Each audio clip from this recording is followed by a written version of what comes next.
Muchas gracias por esta invitación para estar con ustedes aquí estos 2 días y aprovechar un tiempo que la hija con 3 de los nietos están aquí en vacaciones, para yo también tener vacaciones y a la vez poder estar aquí con ustedes. Parece que no 40 años, pero sí más de 25 años fue la última vez que estaba aquí. A ver, el tío Edgar, ¿recuerda la fecha exacta? Sí, fue por parte de la Iglesia Bautista, fue con UCU, fue con varios que organizaron el evento, y fue en esa ocasión que por primera vez estaba el domingo por la mañana, no yo predicando, sino escuchar el culto en la iglesia del pastor Luis. ¿Dónde está? Escondido, en alguna parte. Yo básicamente visito diferentes partes de Colombia para que la gente se sienta más vieja y piense en cuánto tiempo ha pasado, pero quiero comprometerme aquí públicamente de que de aquí a 25 años yo vuelvo a Cartagena. Sí. Muchas gracias por esta invitación, esta oportunidad de estar aquí y hablar sobre este tema de la cosmovisión cristiana. Hemos logrado instalar aquí un tablero y tenemos que empezar en esta noche con varias definiciones de términos. Esto lo descartamos, vamos con otro. El término cosmovisión. Uy. A ver qué otros colores intentamos. Cosmovisión. Si ustedes van directamente al diccionario de la Real Academia, ustedes van a encontrar una definición que dice que es una visión o concepción global del universo. Es en la edición del 2014. En una edición anterior se define cosmovisión en una forma más sencilla, una manera de ver e interpretar el mundo.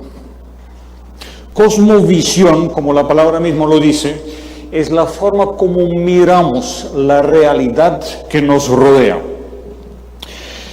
Y aquí vamos a usar varios términos paralelos, pero es bueno recordar que cosmovisión es un término que hoy en día, esto definitivamente no quiere, se utiliza, sí, qué bueno. Para un hincha nacional es bueno ver que el verde sí funciona, ¿sí? Aun cuando en la liga no pudieron. En la antropología se utiliza este término cosmovisión como una palabra para hablar de cuál es la perspectiva común de una sociedad, de una cultura, de una tribu. ¿Cuáles son las presuposiciones que tienen en común, que comparten, que orientan su forma de ver la realidad? Vienen a traerme más cosas. Qué bueno. Acabo de salvar un alma. Muchas gracias. Yo lo coloco aquí. Sí. Esta es la más importante. Agua panela con limón, por si no quieren saber. A ver si la voz sí puede esta noche. Es decir, cosmovisión no es en primer lugar algo individual, es algo compartido de una comunidad. Es como un grupo de personas mira la realidad. Nosotros en esta noche vamos a usar una variedad de palabras, vamos a hablar de óptica, de perspectiva, todos esos son buenos términos paralelos. La forma más común de nosotros hablar de cosmovisión y son las presuposiciones y los valores que se tienen dentro de una sociedad, dentro de una cultura. Pero valen también estos otros términos. Hay un término esquema o esquema mental y vamos a descubrir que incluso esto es de pronto un término que tiene apoyo bíblico directamente. Dos palabras que quisiera aclarar porque se escuchan bastante en nuestro mundo postmoderno. Uno es el término metarrelato. Si relato es la forma como relatamos, contamos algo, metarrelato es lo que está detrás de, por encima de ese relato. Metarrelato ha llegado a ser un término importante justamente en la posmodernidad porque se define la posmodernidad como el tiempo en que los metarrelatos pierden su peso, su valor, pierden su poder aglutinante. Metarrelatos son el capitalismo. Metarrelatos son el comunismo, las grandes ideologías que han dominado el mundo, especialmente en el siglo XX. Pero metarrelato también es la fe en el progreso, la fe en la ciencia. Son los metarrelatos que formaban parte de la modernidad y que hoy en día se cuestionan porque ahora estamos en la posmodernidad. El tiempo en que la gente ya no cree, ya no acepta esos metarrelatos de antaño. Otro término que se escucha a menudo hoy en día es el término paradigma, porque se describe la posmodernidad como un cambio de paradigma. Ahora, paradigma es una palabra un poco especial, es una palabra que se ha usado especialmente para hablar en la ciencia, de cómo es que en la ciencia cada científico cuando empieza su trabajo, su investigación, no empieza en cero. No empieza como si nadie nunca hubiera hecho ciencia antes.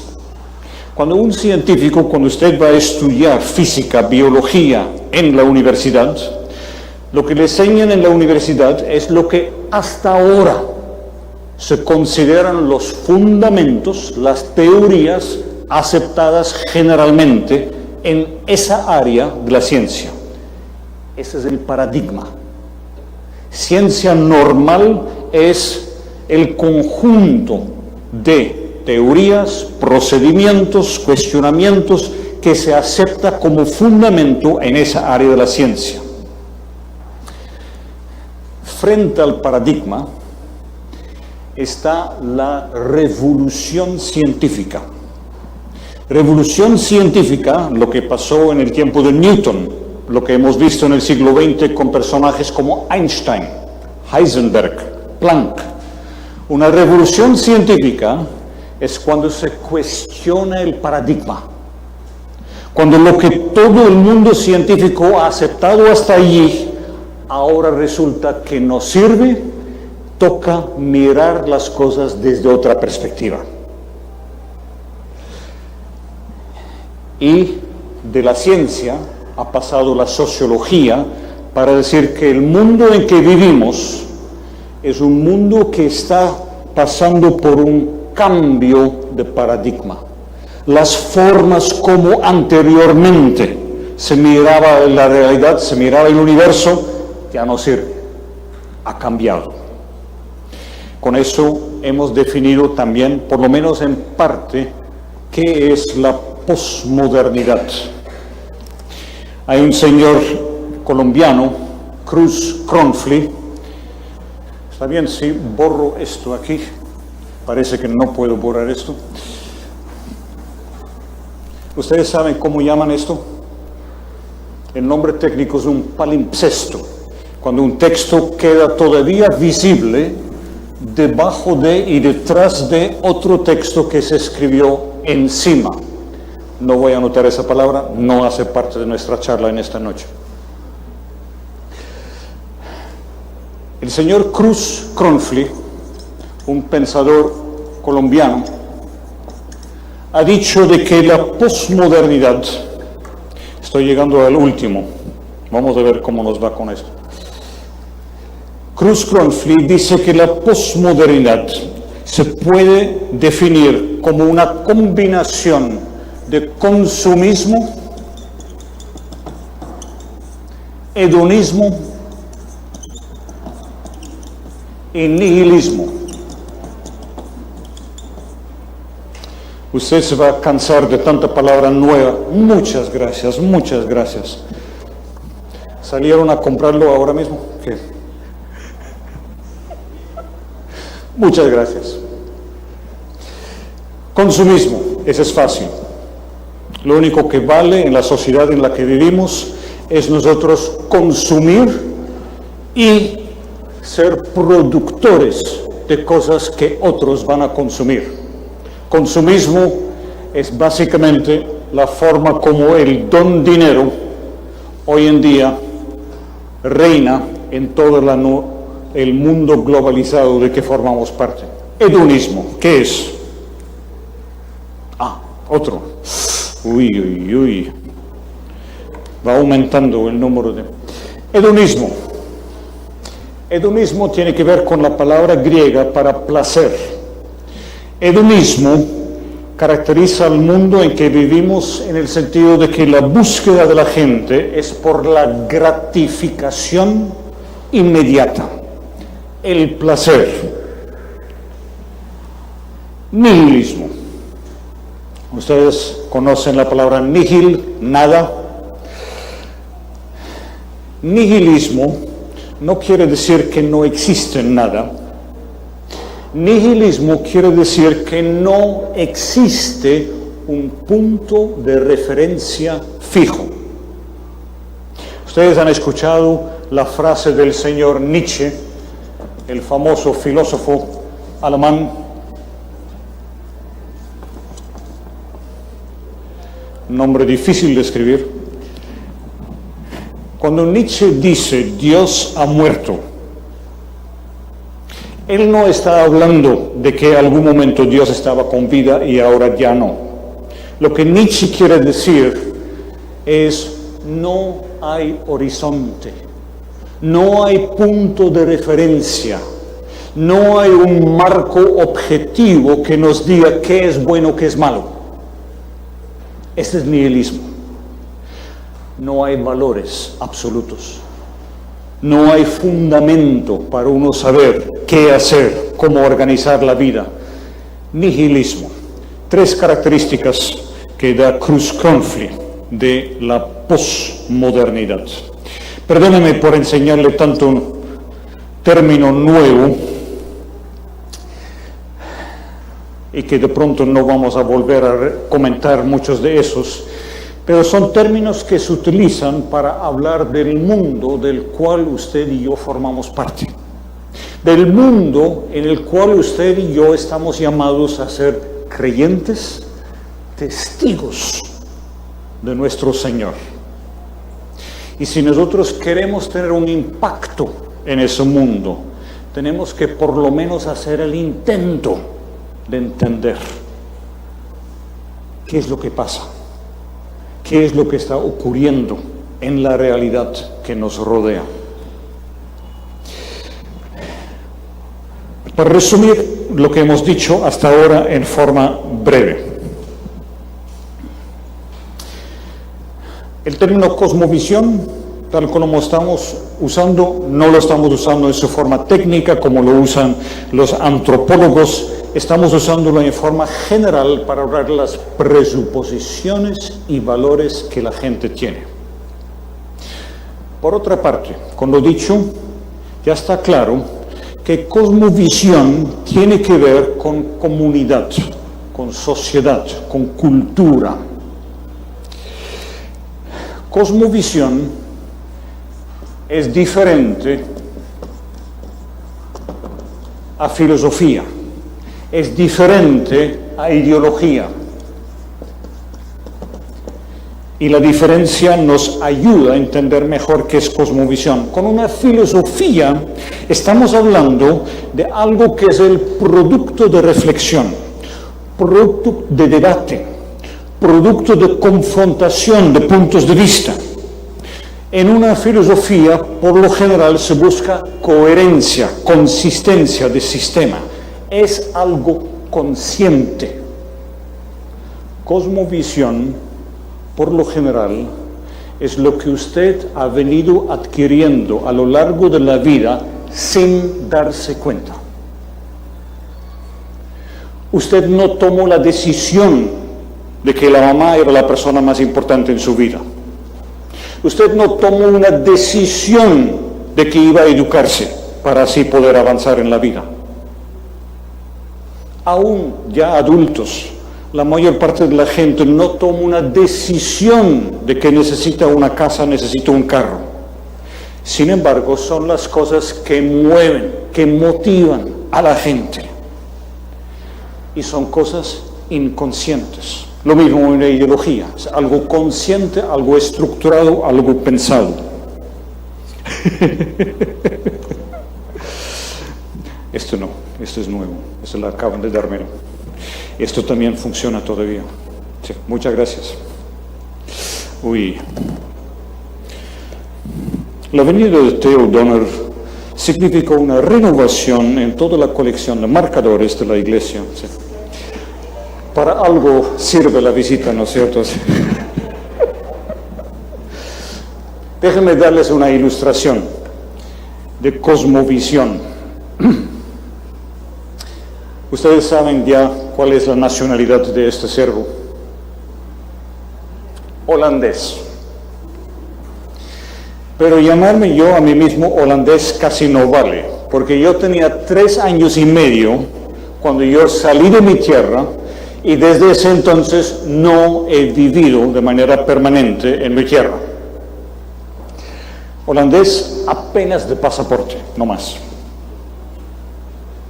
Hace unos años vino a mis manos un librito pequeño con el título Actúa de manera normal.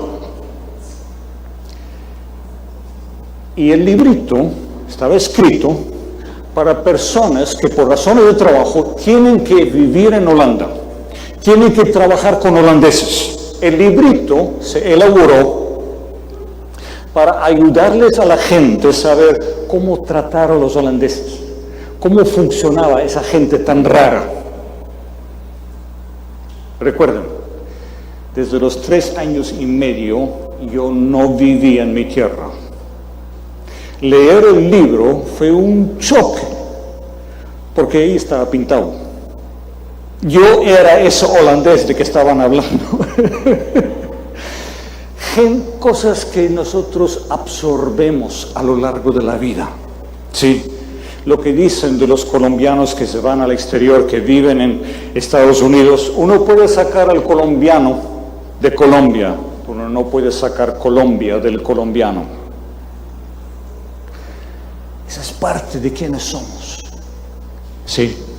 Cosmovisión tiene que ver con valores, presuposiciones, cosas que se han metido en nuestra forma de ser y forma de hacer las cosas sin nosotros tomar una decisión. Se hizo así con el correr del tiempo.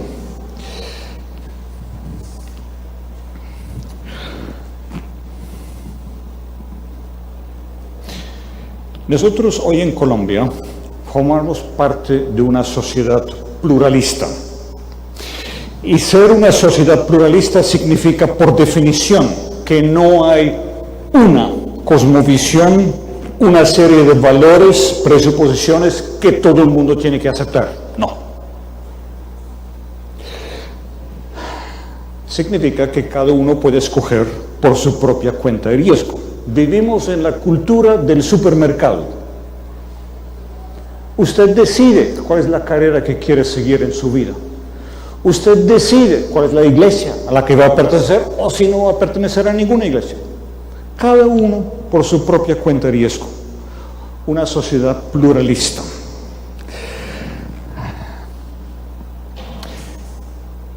Y una de las cosas que observamos justamente en la sociedad pluralista es que en el tema de cosmovisión la gente no necesariamente es coherente. más bien es contradictoria. Vivimos en un país donde todos valoran la democracia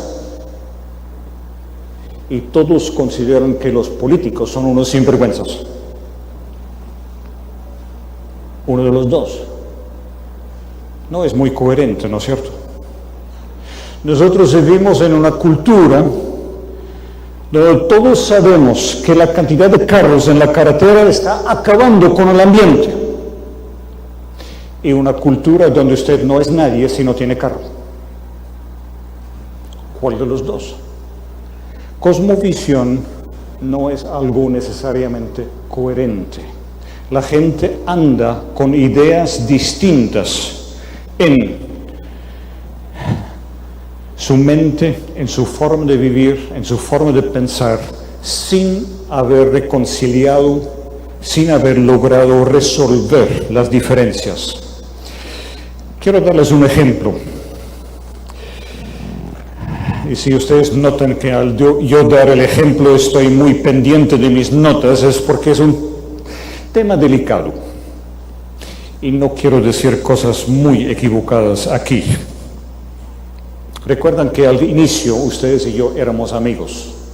¿Cómo vamos a quedar al final de la noche? ¿Quién sabe?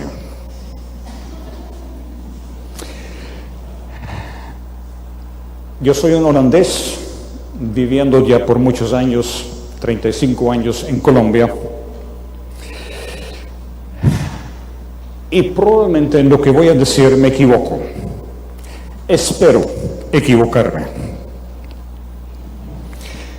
Y ustedes no tienen que aceptar lo que voy a decir, como con todo lo que yo digo esta noche. No tienen que aceptarlo, no tienen que creerlo. Pero quisiera tocar con ustedes como un ejemplo de este tema de cosmovisión, el tema de la belleza femenina en Colombia. Se trata de preguntas que me surgieron a lo largo de estos años. Cuando vine a Colombia, yo vine de una Europa que en Holanda, en Gran Bretaña, en otras partes, había vivido ya el feminismo. Y ese movimiento que trataba de ganar para la mujer los mismos privilegios de los hombres, etcétera, etcétera. Y la cultura de Europa de aquel entonces era, para yo decirlo en esa forma, una cultura de la fealdad.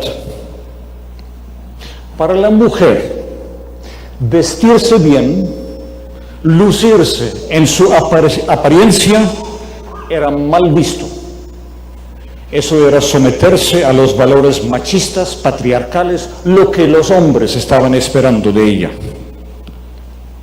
Y uno viene a Colombia desde esa cultura de la fealdad y descubre que en esta cultura la mujer está en ascenso. Ustedes sabían que ya en los años 60, hace más de 50 años, en Colombia había igual número de mujeres egresadas de la universidad que hombres. Impactante. Pero en medio de esta cultura, la mujer no había abandonado cuidarse en la apariencia física. Parece que a las colombianas les va muy bien en los reinados de belleza, aun si a veces les quitan la corona en el mismo momento de entregarla.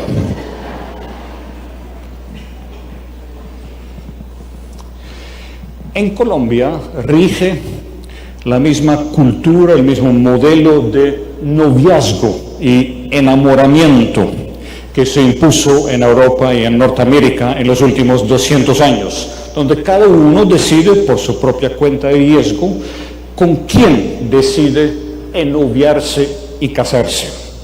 Es un modelo bastante extraño, en que dos personas aparentemente deciden unir sus destinos por toda la vida con base en una chispa, un corrientazo, una química que sienten entre los dos. Muy raro. Con el tiempo empiezan a surgir las preguntas. ¿Será que la importancia de la belleza femenina tiene sus raíces en una cultura machista? Una cultura patriarcal, donde las oportunidades se le abren a la mujer solo en la medida que la notan, que la perciben, que se dan cuenta de ella estar allí, la medida en que logra captar la atención.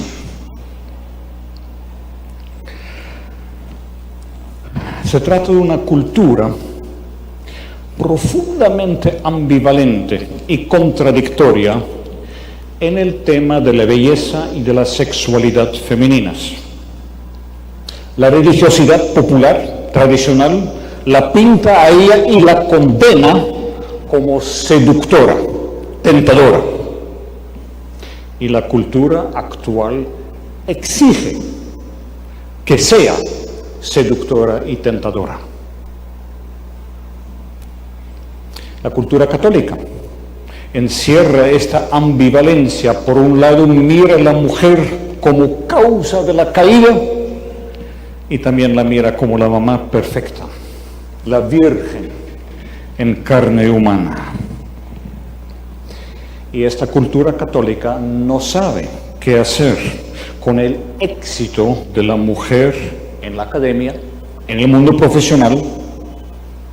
Hay un libro que salió en los años 80 sobre la familia en Colombia, donde se sugiere que los cambios que se han dado en décadas recientes, las últimas décadas del siglo anterior, el siglo XX, son cambios que se dieron por el cambio en la familia tradicional,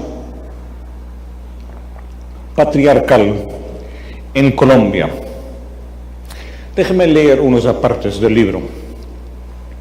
Se ampliaron las oportunidades para el empleo de la mano de obra femenina.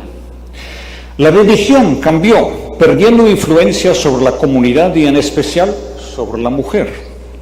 La educación se expandió y la mujer llegó como el hombre a los niveles superiores. La mujer empezó a sacudir el respaldo, la fe católica al patriarcalismo, cuestionó, desobedeció sus principios en su lucha por la equiparación de los géneros.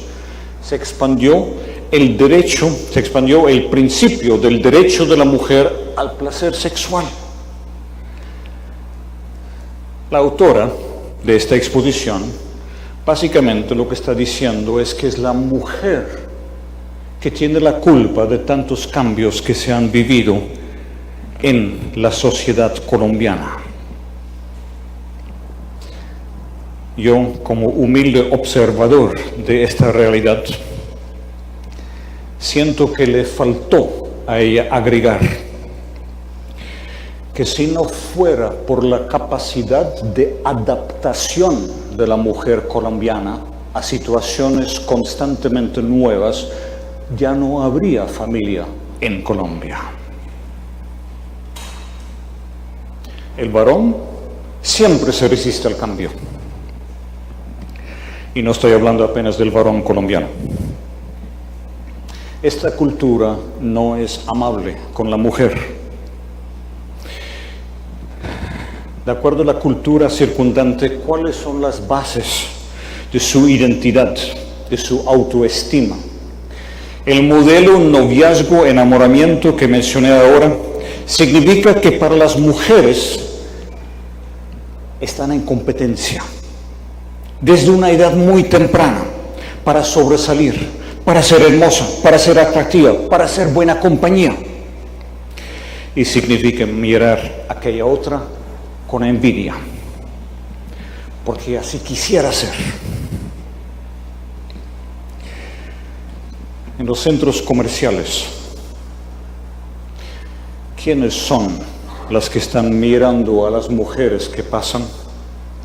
Las otras mujeres. A ver, ¿cómo se viste ella? No, pero ¿quién se piensa? ¿Qué se mira? Está en competencia.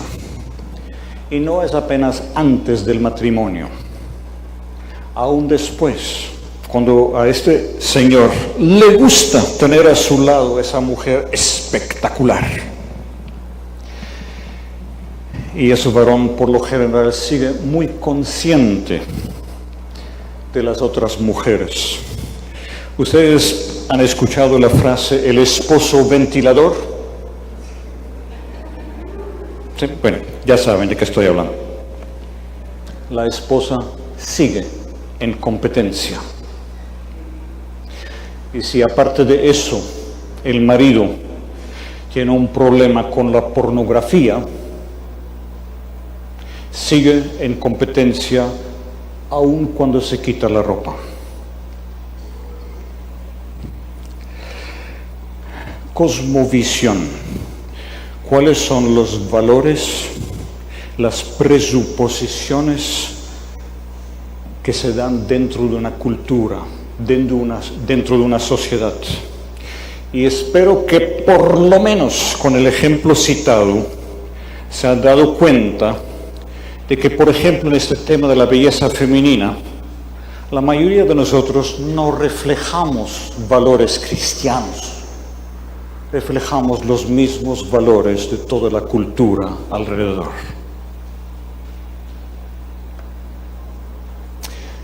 Ahora hablamos del tema de paradigma. Y les comenté que lo opuesto al paradigma existente en la ciencia es la revolución científica. Cuando de un momento a otro viene una teoría nueva que muestra que el paradigma vigente no sirve, que toca cambiar.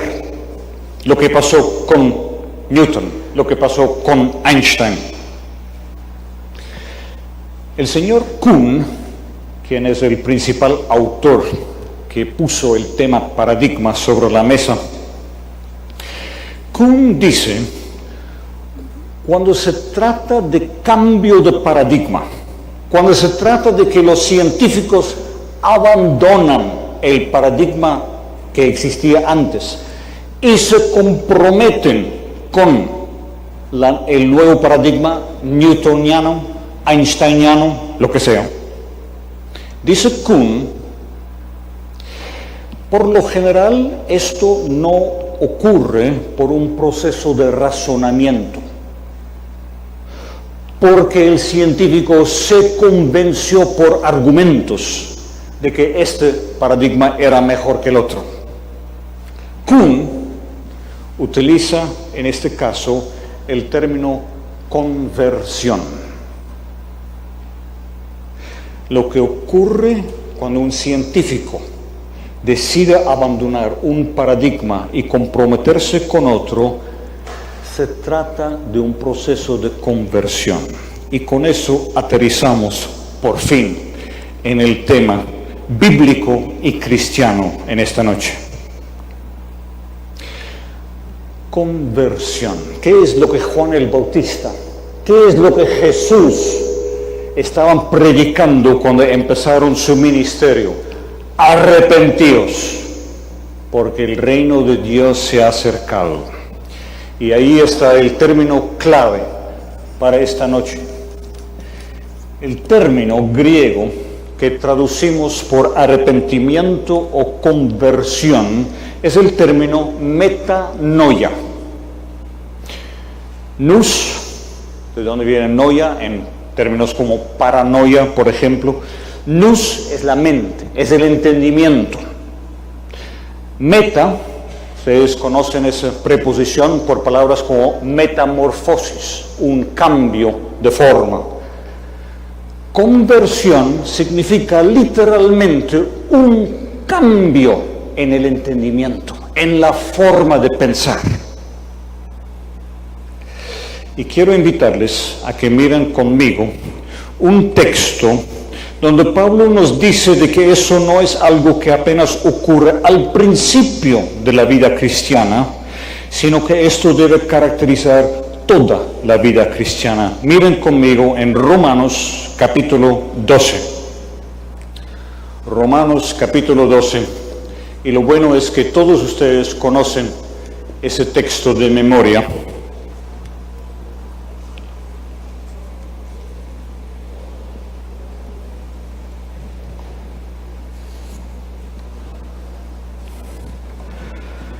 Yo estoy leyendo aquí de la versión de las Américas, la Biblia de las Américas. Usted seguramente tiene su propia versión en las manos.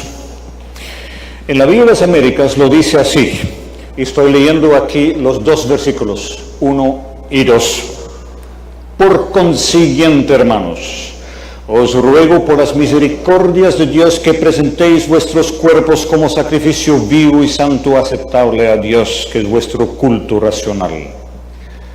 Y ahora la parte importante. Y no os adaptéis. En la Reina Valera, no os conforméis a este siglo, a este mundo, sino transformaos mediante la renovación de vuestra mente para que verifiquéis cuál es la voluntad de Dios, lo que es bueno, aceptable y perfecto. El año pasado estábamos celebrando los 500 años desde el inicio de la Reforma protestante. ¿Algunos de ustedes leyeron las 95 tesis de Lutero? Muy bien, algunos están diciendo que sí. ¿Cuál es la primera?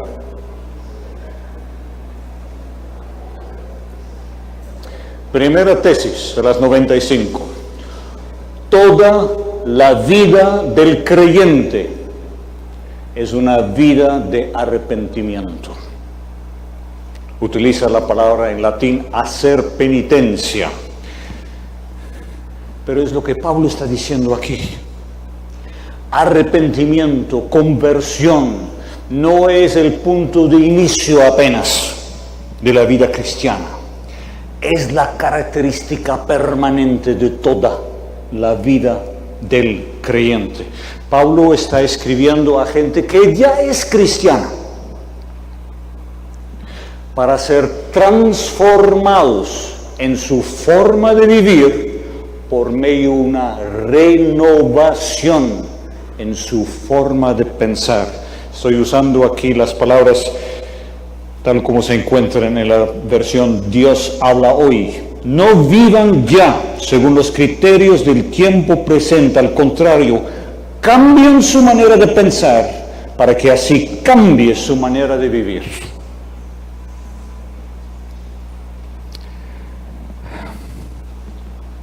El texto es clave para lo que nosotros estamos diciendo sobre una cosmovisión cristiana. Porque Pablo está diciendo de que ser cristiano implica cambiar en la forma de pensar.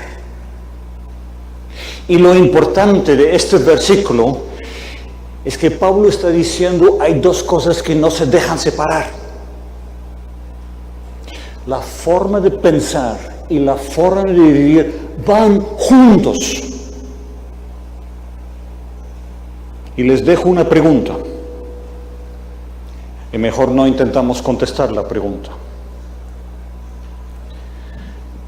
Cuando nosotros desarrollamos un cristianismo en las iglesias que cambia la forma de vivir de la gente sin tocar su forma de pensar, ¿no será eso una de las mejores definiciones de lo que es legalismo?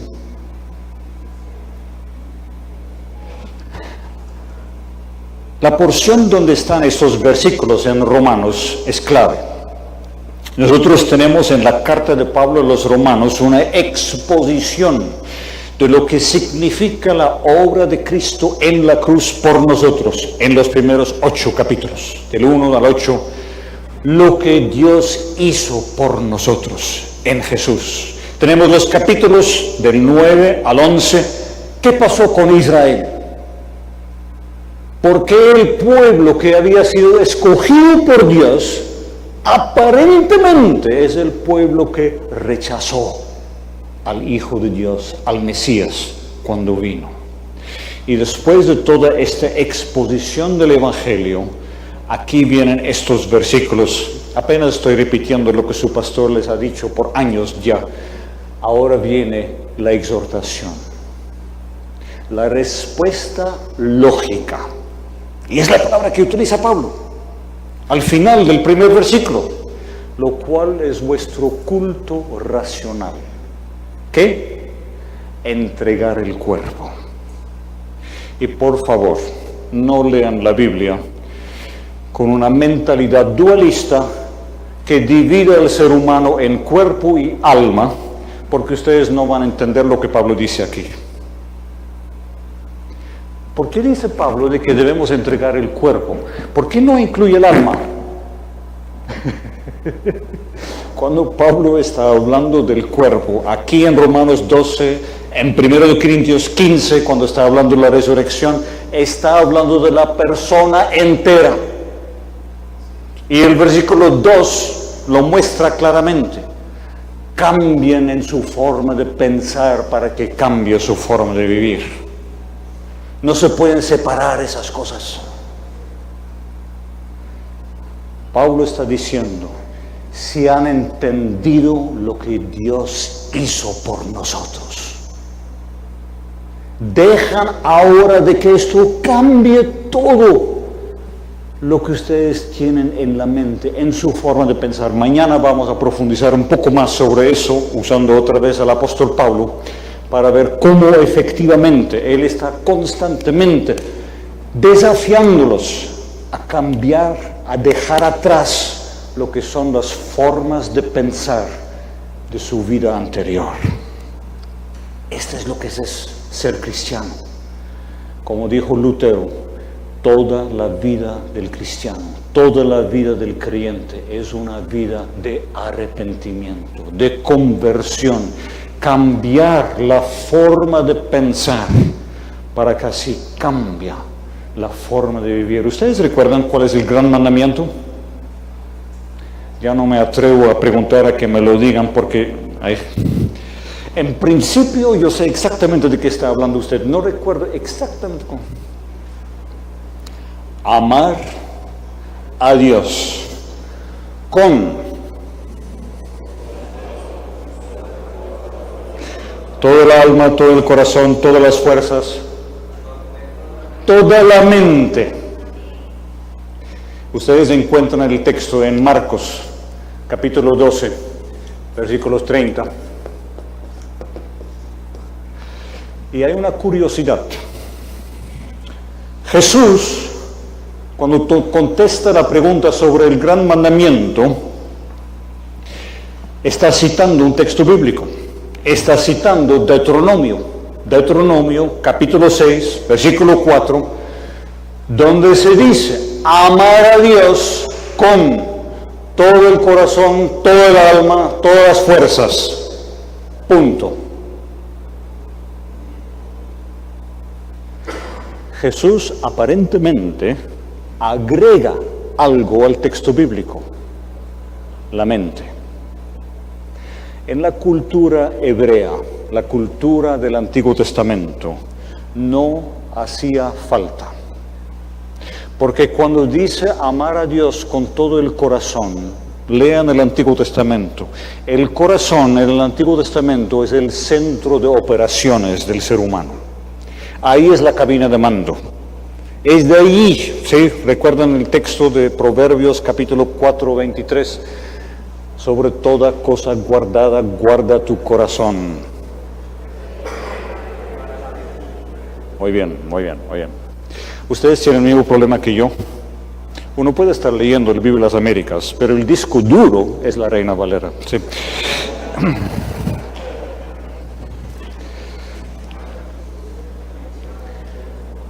Jesús, en el Nuevo Testamento, en una cultura ya siendo influenciado por el helenismo, el pensamiento griego, quiere dejar perfectamente claro que eso del corazón implica la mente. No se pueden separar las cosas. ¿Ustedes aman a Dios? con la mente.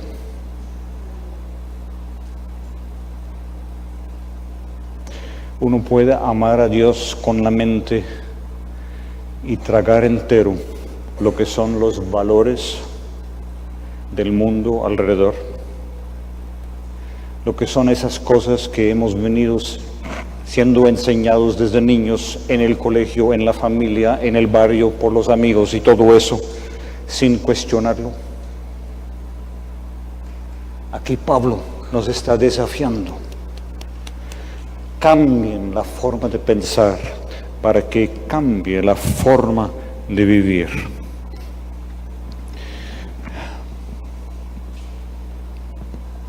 Noten, por favor,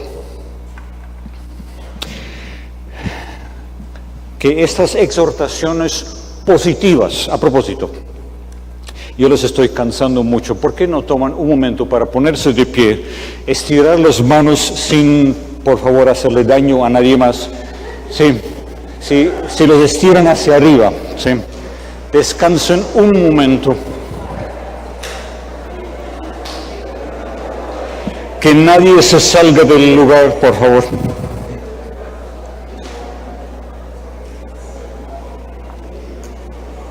Muy bien. Tenemos exhortaciones positivas, que entregan el cuerpo, que cambien en la forma de pensar, que cambien la forma de vivir. Pero hay una exhortación negativa. ¿Cuál es? Al principio del versículo 2, Pablo dice, no os adaptéis, no os conforméis.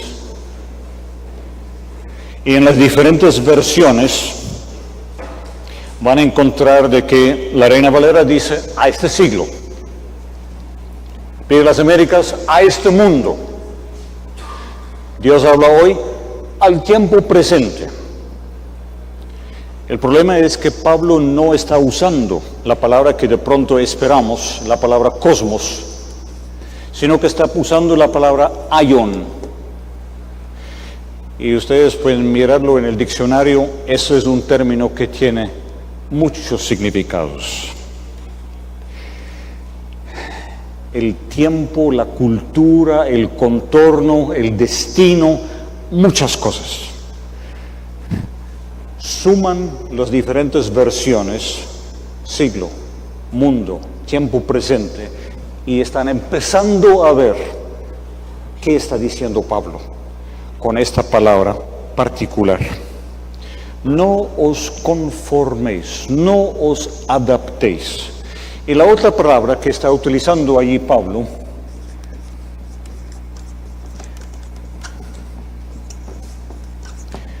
ahora les estoy enseñando griego, es syschematizete. De hecho, ustedes ya conocen parte de esta palabra. Schema, del griego, es la base de nuestra palabra esquema. Esquema viene directamente del griego, y esquema tiene el sentido básico de molde. Lo que Pablo está diciendo es, no os conforméis, es decir, no sigan el mismo molde del mundo alrededor, del tiempo actual, de este siglo. Por eso les sugerí de que esquema, de pronto es la palabra esquema mental que mejor expresa lo que estamos tratando de decir con la palabra cosmovisión. Noten, cuando Pablo da esa exhortación negativa, él, sin saberlo, está haciendo sentir incómoda a todo cristiano evangélico de hoy. ¿Por qué? Cuando Pablo dice, no os conforméis, ¿qué dice que debemos hacer? Debemos tener un pensamiento crítico. Es inevitable. ¿Cómo se va a evitar seguir el molde del mundo anterior? ¿Cómo se va a evitar conformarse, adaptarse sencillamente al medio en que uno está? Uno debe cuestionar. Uno debe tener un pensamiento crítico. No sé si todavía pueden leer algo en este tablero. Recuerden lo que yo les dije, que de pronto las cosas no son muy coherentes. Tomen una foto después del tablero. Así es la mente de ese señor Teo, ¿sí? Muy desorganizado, ¿sí? Pensamiento crítico. ¿Por qué es que a los evangélicos les causa incomodidad?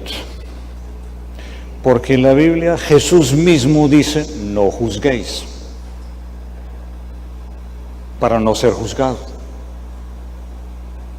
¿Sí? Pablo, Romanos, capítulo 2, versículo 1. Por tanto, estás sin excusa, quien quiera que seas, tú que juzgas a otro, porque haces las mismas cosas. ¿Cómo ahora decir pensamiento crítico?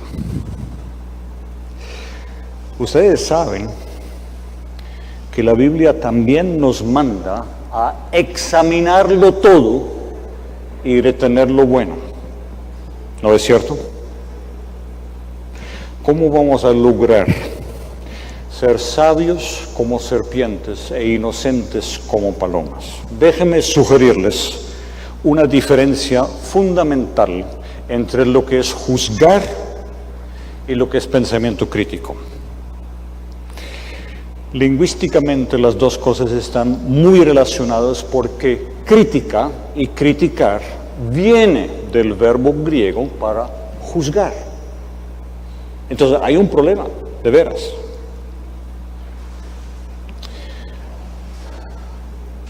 Cuando Jesús dice, no juzguéis, Él está hablando del juicio que nosotros pronunciamos sobre otra persona. Juzgar es cuando usted dice, él es un sinvergüenza. Cuando usted dice, no, ¿sabe por qué esta persona ya no viene a la iglesia? Usted juzga. Juzgar es de personas. Y usted no está llamado a juzgar. Cuando usted hace eso, usted cambió de banda. Ese tipo de juzgar es de un personaje cuyo nombre quiere decir calumniador, diabolos, el que acusa a los hermanos. Es lo que usted está haciendo. No se puede. ¿Cuál es la diferencia con pensamiento crítico? Pensamiento crítico no es para usted juzgar, condenar, lo que sea, a otra persona. Es evaluar lo que otra persona dice. Pensamiento crítico es de conceptos, es de presuposiciones, es de valores, es de la cosmovisión imperante en este mundo global. Es el hecho de vivir en un mundo donde hemos hecho de la economía la realidad absoluta, el ídolo a lo cual todo lo demás está sujeto. Y eso lo vamos a aceptar así. Pensamiento crítico es cuestionar las ideas, los conceptos, el mundo que nos rodea. Acabamos de tener un tiempo de elecciones, ya por fin terminó, gracias a Dios. No juzguéis. Usted no puede decir, Juan Manuel Santos es un sinvergüenza. No se puede. Usted no puede decir, Álvaro Uribe es un sinvergüenza. No puede. pero usted tiene la obligación de escuchar lo que dicen y evaluarlo y cuestionarlo. No solamente lo hace mejor cristiano, también lo hace mejor ciudadano en una sociedad democrática. ¿Cuál es el programa que presenta? ¿Cuáles son las propuestas que presenta para estas elecciones? ¿Qué es lo que dice que va a hacer si llega al gobierno? ¿Qué es lo que está haciendo en el gobierno? Pensamiento crítico. Lo que dice Pablo aquí sobre no conformarse no se puede hacer sin desarrollar un pensamiento crítico. Amar a Dios con la mente significa que usted no puede tragar entero. Eso es faltarle al respeto a Dios. Dios lo llamó amarlo a Él con la mente. Y eso no es fácil. Quisiera sugerirles unas diversas formas en que puede ser la crítica, el pensamiento crítico de que estamos hablando. Voy a intentar otra vez borrar aquí. Uy, ahora sí. ¿Cuál era el término que aprendimos al principio? Palimpsesto. El verde es para los futbolistas, el verde no se deja borrar, ¿sí? Eso.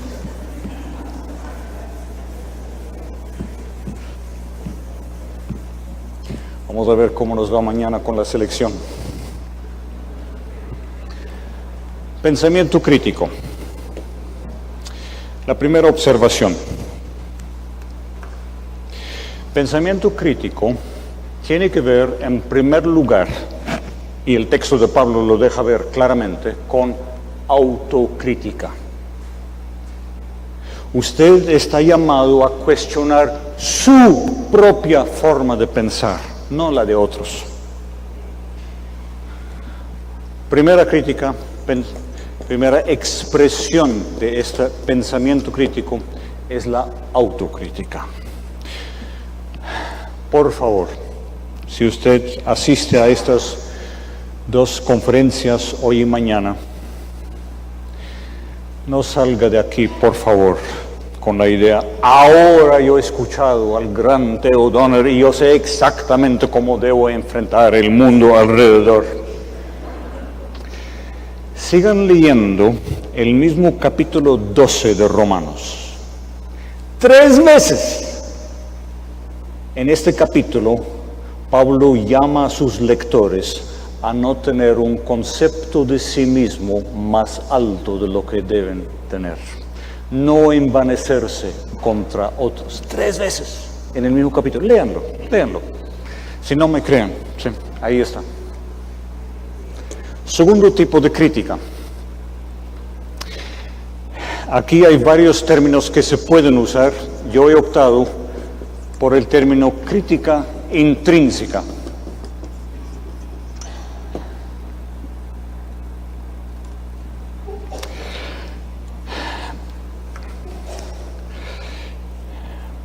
Nosotros vivimos en un mundo donde parece que las viejas confrontaciones de ideología entre los capitalistas y los comunistas, marxistas, ya son cosas del pasado. Hoy en día lo único que vale son los valores del mercado. Noten a propósito que es un indicio del éxito de Marx.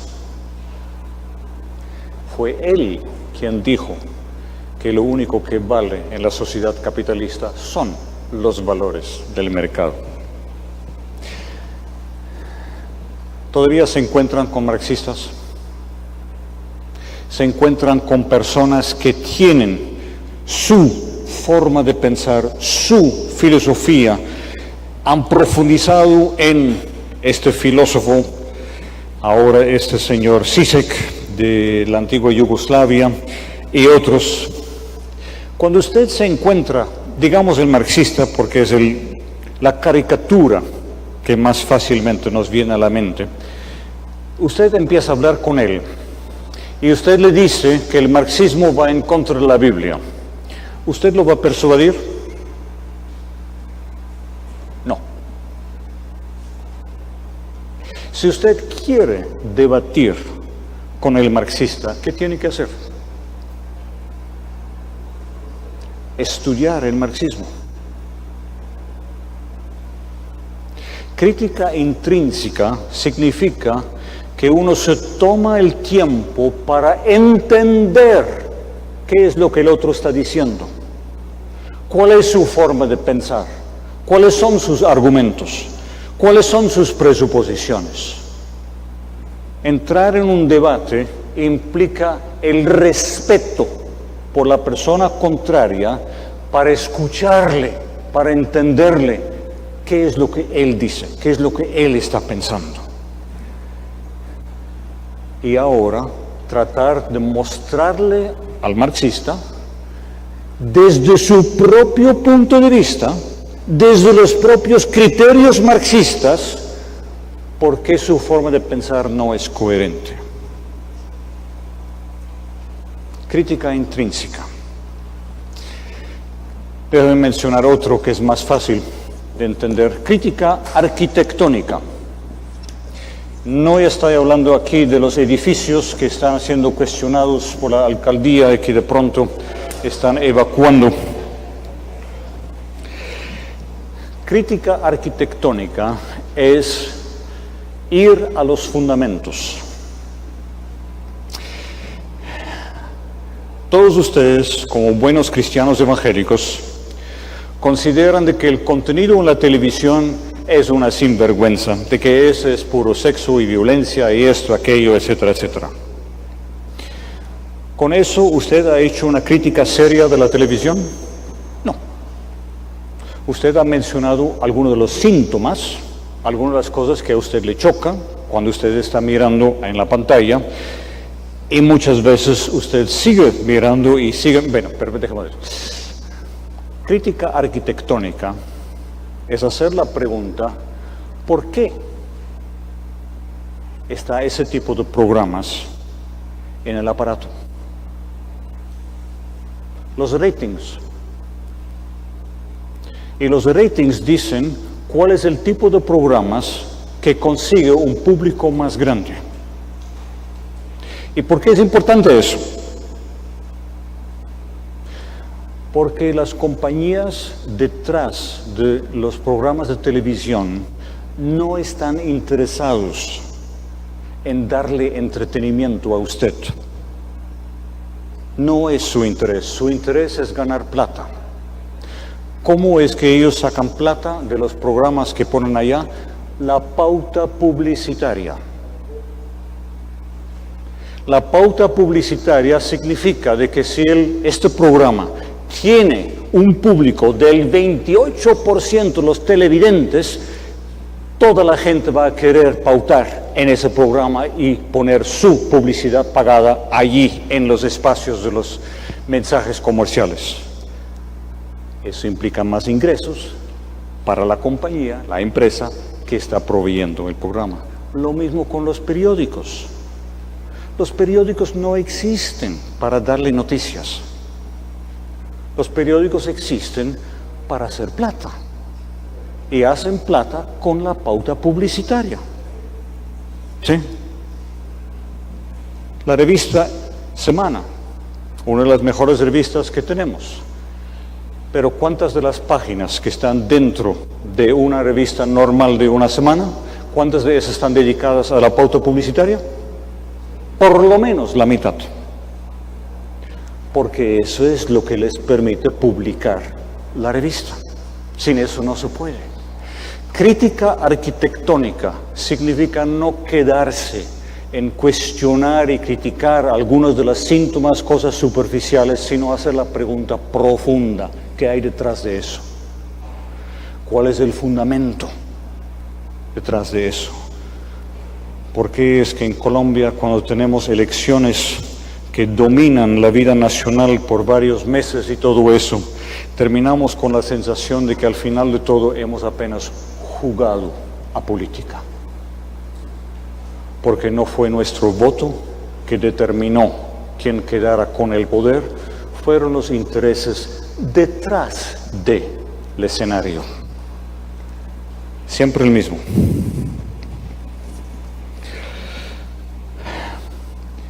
Creo que tenemos tiempo para llevarlos a un texto más, que va muy bien con un tiempo de elecciones. Pueden buscar en su Biblia, por favor, un texto muy conocido en Mateo, capítulo 22. A propósito, si usted tiene un papelito donde ya anotó una pregunta, ¿quiere levantarlo, por favor, para que acá lo recojan y así vamos recibiendo preguntas ya de la gente?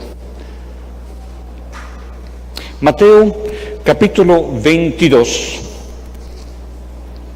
los versículos 15 al 22.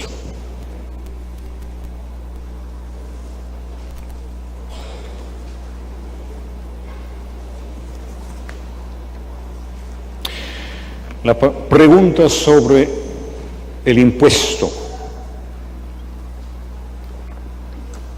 Entre ustedes que declaran renta aquí en esta comunidad, ¿a cuántos de ustedes les gusta pagar impuestos? No tienen que contestar, está bien. Vamos a leer aquí el pasaje.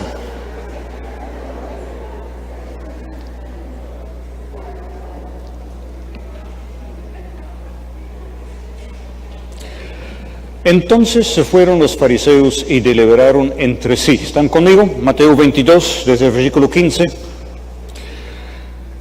Se fueron los fariseos y deliberaron entre sí cómo atraparle, sorprendiéndole en alguna palabra.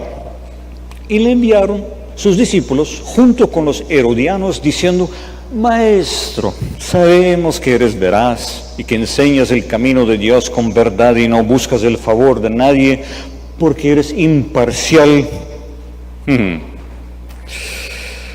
Dinos pues, ¿qué te parece? ¿Es lícito pagar impuesto al César o no? Pero Jesús, conociendo su malicia, dijo: ¿por qué me ponéis a prueba, hipócritas? Mostradme la moneda que se usa para pagar ese impuesto. Y le trajeron un denario. Y él les dijo: ¿de quién es esta imagen, esta inscripción? Ellos le dijeron: del César. Entonces él les dijo: pues dad a César lo que es del César y a Dios lo que es de Dios. Al oír esto, se maravillaron, dejándolo, se fueron. En este tiempo de elecciones, ¿ustedes escucharon algún predicador usar este texto? ¡Qué sorpresa! ¡Qué bueno, qué bueno, qué bueno! Ya están dejando de usarlo, me parece muy bien. Una forma muy común de leer este pasaje es como una división de la realidad entre aquello que es el ámbito de César y aquello que es el ámbito de Dios.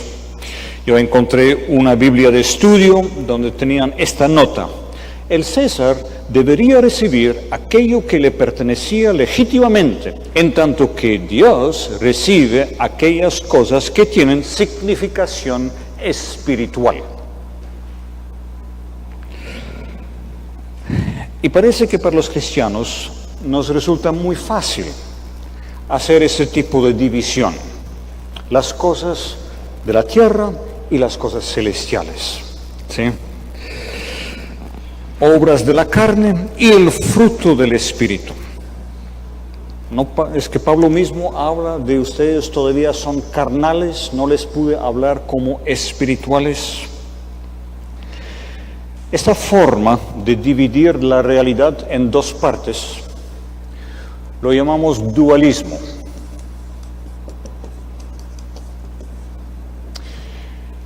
Y el dualismo es una característica que encontramos en varios de los filósofos griegos.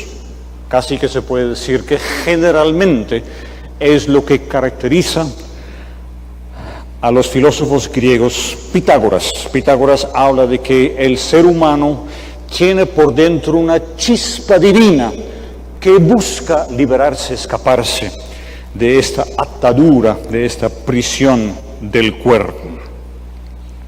Pitágoras tuvo mucha influencia en Platón.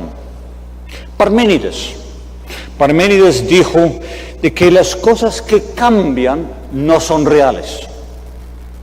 Lo real es aquello que no cambia.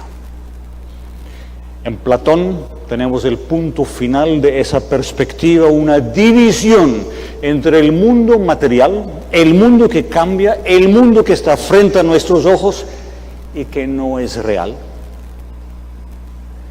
y el mundo de las ideas, de las formas eternas, que no cambian.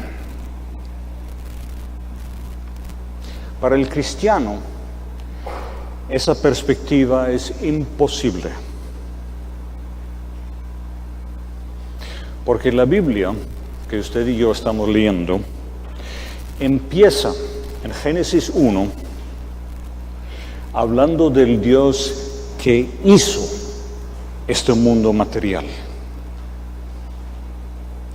Y lo pronunció bueno en gran manera. El dualismo no es una opción para el cristiano. Pero, noten una cosa curiosa.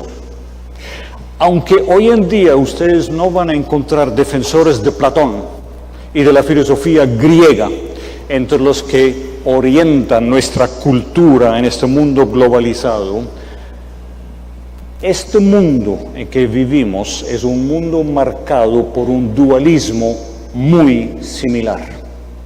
Un dualismo que dice, usted puede ser cristiano en su propio tiempo. Religión es cosa de la vida privada. Por favor, no nos viene con esa religión el lunes por la mañana al trabajo.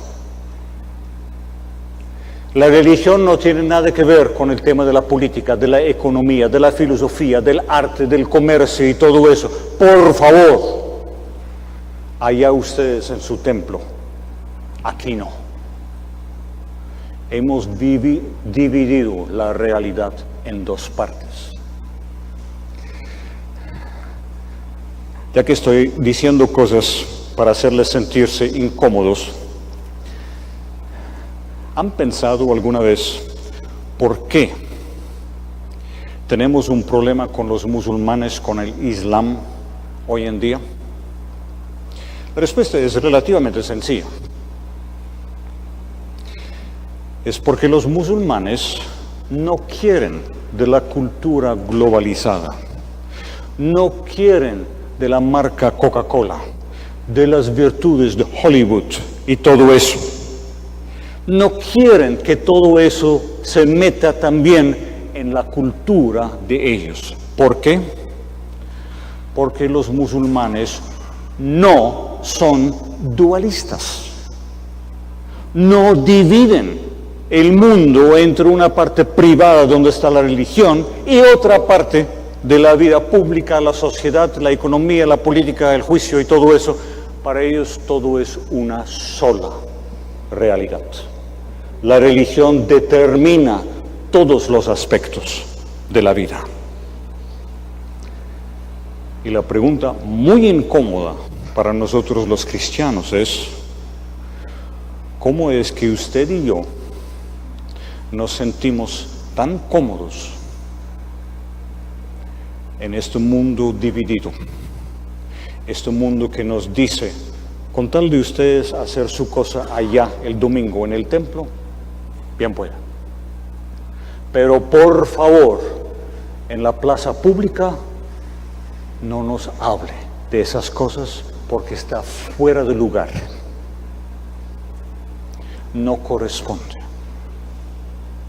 Déjenme darles otra forma de leer la respuesta que da Jesús en cuanto al impuesto al César. Cuando le muestran a Jesús la moneda, ¿qué es lo que pregunta? ¿De quién tiene la imagen? De César. Entonces, si aquello que lleva la imagen del César, es de César, ¿qué es lo que le pertenece a Dios? Lo que lleva la imagen de Dios. Usted. Toda persona humana creada a imagen y semejanza de Dios. Jesús está diciendo, lo que tú le debes a Dios no es una partecita, no es como la moneda que pide César de ti. Lo que Dios pide de ti es mucho más radical. Es todo lo que tú eres y tienes, lo que lleva la imagen de Dios. Eso es lo que tú le debes a Dios. ¿Qué tal si oramos y después escuchamos algunas de las preguntas? Padre Celestial,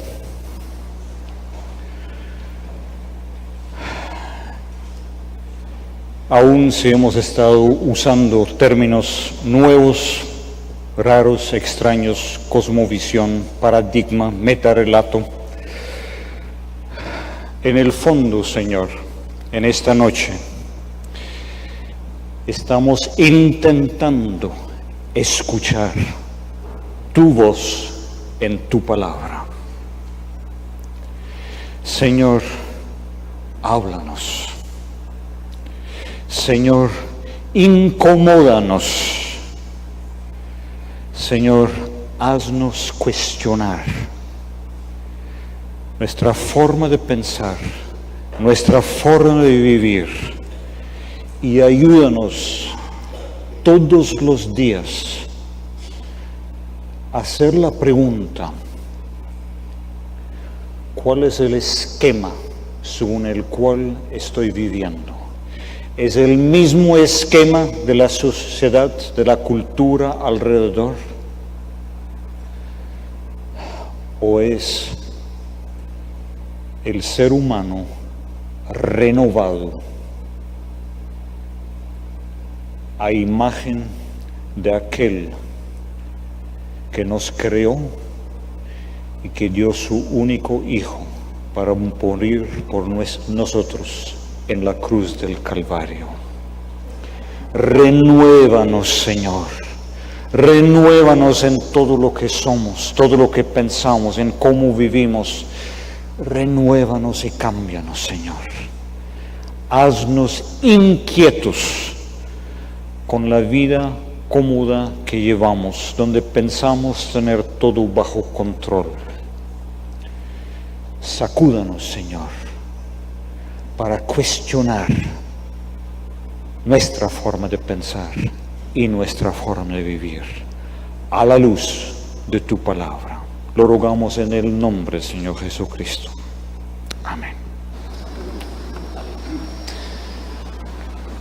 ¿Hay preguntas? Sí, hay dos grupos de preguntas y las categorías son, primero, las que tienen que ver con respecto al juzgar, y dice así: si no podemos juzgar, ¿qué significa juzgar con justo juicio? Y también hay un ejemplo.